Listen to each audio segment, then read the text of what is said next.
তাহলে এটা 1050 আর ওটা আজ সকালে ওর সাথে বাজারে গিয়েই প্রথমেই দেখা মিলল ইলিশ সুন্দরীর। তাকে দেখার পর অন্য কারোর দিকে চোখ যাবার জো নেই। তবে ইলিশ মাছ মানেই ছোটবেলার সেই দুর্লভ সুস্বাদু মাছ, যা কেনার সামর্থ্য সবার ছিল না। আর মধ্যবিত্ত ঘরে ইলিশ মাছ আনলে কিছুক্ষণ পর শুনতে হতো খোকা ইলিশ এসেছে, তখনই মনটা যেত ভেঙে। তারপরে খয়রা মাছকে নাকি ইলিশ মাছের বাচ্চা বলে, এই সমস্ত বিভ্রান্তিমূলক কথাবার্তা বলে মা বাবা যতই ভুলিয়ে রাখার চেষ্টা করুক, ইলিশ মাছের স্বাদ যে একবার পেয়েছে তা অন্য কোনো মাছ দিয়ে তাকে ভোলানো যাবে না। আমারও সেই অবস্থা।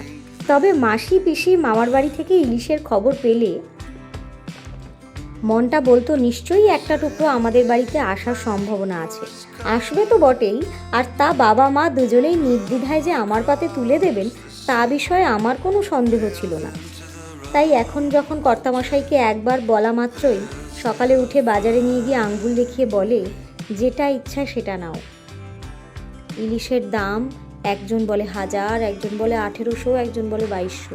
আর তার মাঝখানে আমার বরের চোখটা আমার দিকে তাকিয়ে বলে, তোমার কোনটা ইচ্ছে করছে বলো, তুমি সেটাই নাও। তখন মা বাবার মুখটা সবার আগে চোখে ভাসে।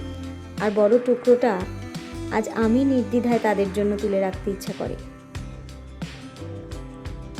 ঠিক তারা যেমন তুলে দিত নির্দ্বিধায়। তবে ইলিশ, বারবার তোমাকে বলতে একটাই ইচ্ছা করে যে তোমার তুলনা তুমি, তোমার স্বাদ যে একবার পেয়েছে সব কিছুর স্বাদকে হার মানিয়ে সে তোমাকেই এগিয়ে রাখে, যেমন আমি। দেখো, গল্প করতে করতে আর ইলিশের প্রশংসা করতে করতে আমার রান্নাও কিন্তু প্রায় শেষের দিকে। আর ইলিশ মাছের এই কালো জিরে কাঁচা লঙ্কা ফোড়ন দিয়ে বেগুনের ঝোলটা তো একেবারে নির্ঝঞ্ঝাট রান্না, যা কিনা মা দিদা সকলকে দেখেছি খুবই কম সময়ের মধ্যে তা চলে আসে, মানে রান্না হয়ে। সুতরাং সেরকমই যদিও তোমরা সবাই জানো, তাও আমি যেভাবে করি সেটা একটু শেয়ার করি। বেগুনগুলোকে আগে ভেজে তুলে রাখি, তারপরে কড়াইতে কালো জিরে কাঁচা লঙ্কা ফোড়ন দিয়ে নুন মিষ্টি হলুদ দিয়ে ভালো করে জল দিয়ে কষিয়ে তারপর জলটা ফুটলে বেগুনগুলো ছেড়ে দিই।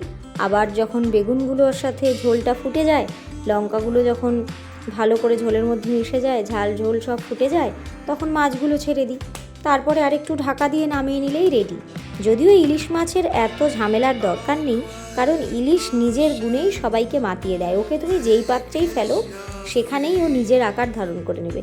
ফলে ইলিশ মাছের রান্না একেবারেই নির্ঝঞ্ঝাট। এবং আমার রান্না আজকে এখানকার মতোই, বাকিটা খাওয়ার আগে বলা সম্ভব না। তো চললাম, টাটা, দেখা হবে পরের আরেকটা ভিডিওতে।